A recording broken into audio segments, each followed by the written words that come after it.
राजस्थान की लोक परंपरा में कुछ नाम ऐसे हैं जो केवल इतिहास का हिस्सा नहीं बल्कि आज भी जन जन की आस्था में जीवित हैं।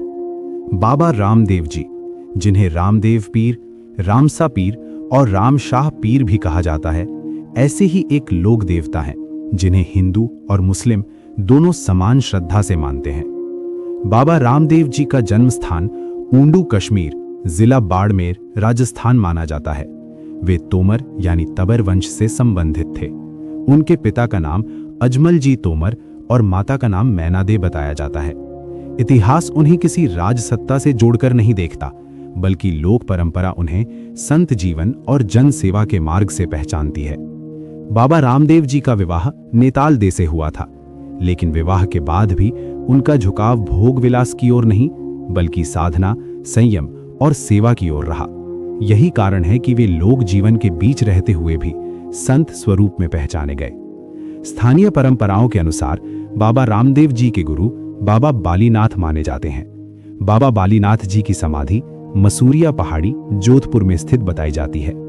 यहीं से रामदेव जी को तप, संयम और लोक कल्याण का मार्ग मिला, ऐसी लोक मान्यता है। बाबा रामदेव जी के जीवन में डालीबाई का नाम महत्वपूर्ण माना जाता है।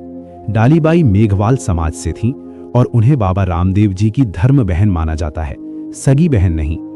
लोक परंपरा में यह भी कहा जाता है कि डालीबाई ने बाबा रामदेव जी से एक दिन पहले समाधि ली। ये संबंध रक्त का नहीं बल्कि भक्ति और आस्था का माना जाता है। बाबा रामदेव जी की समाधि रुणिचा, जिसे आज रामदेवरा कहा जाता है, जिला जैसलमेर में स्थित है। लोक मान्यता के अनुसार उन्होंने जीवित अवस्था में समाधि ली। यहीं से एक संत लोक देवता के रूप में स्थापित हो गए। बाबा रामदेव जी को पंच पीरों की परंपरा से भी जोड़ा जाता है। इसी कारण मुस्लिम श्रद्धालु उन्हें रामशाह पीर या रामसा पीर के नाम से पुकारते हैं। उनकी उपासना में धर्म से अधिक मानवता और समरसता दिखाई देती है। बाबा रामदेव जी की भक्ति का सबसे विशिष्ट रूप है 13 ताली नृत्य। कामड़िया यानी कामदिया जाति की महिलाएं अपने शरीर पर 13 मंजीरें बांधकर भजन के साथ ये नृत्य करती हैं। ये नृत्य मनोरंजन नहीं बल्कि पूर्ण भक्ति और समर्पण का प्रतीक है। रामदेव जी की आराधना आज भी इसी लोक परंपरा के माध्यम से जीवित है। हर वर्ष भाद्रपद शुक्ल द्वितीया से दशमी यानी एकादशी तक रुणिचा में विशाल मेला लगता है। लाखों श्रद्धालु जाति, धर्म और क्षेत्र से परे यहां बाबा रामदेव जी के दर्शन के लिए आते हैं। लोक मान्यता के अनुसार बाबा रामदेव जी को श्री कृष्ण का अवतार भी माना जाता है। ये ऐतिहासिक दावा नहीं बल्कि भक्ति पर आधारित लोक विश्वास है जो आज भी लोगों की आस्था में जीवित है।